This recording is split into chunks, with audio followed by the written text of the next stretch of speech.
Praise the lord అందరికీ. దేవుని మాట ఎలా అనగా, పాపము వలన వచ్చు జీతము మరణము.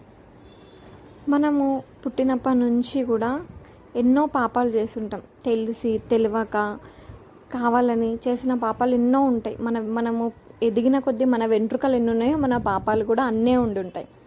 అయితే ఒక ఊర్లో ఒక ఆవిడ ఒక పాముని తీసుకొచ్చి పెంచుకుంటుంది. మనం కూడా పెంచుకుంటాం కదా, ఆవునో గేదెనో పిల్లినో కుక్కనో. ఆ విధంగా ఒక ఆవిడ ఒక పాముని తీసుకొచ్చి పెంచుకుంటూ ఉంటుంది, ఒక పెద్ద పాము.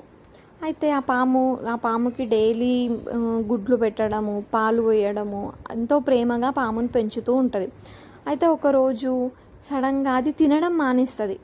ఏది తినదు, ఏది తాగదు. ఇంకా ప్రేమతో పెంచుకున్న ఆవిడకి చాలా బాధేస్తుంది. సరే అని చెప్పి ఒక డాక్టర్ దగ్గరికైనా తీసుకెళ్దామని చెప్పి డాక్టర్ దగ్గరికి తీసుకొని వెళ్తుంది.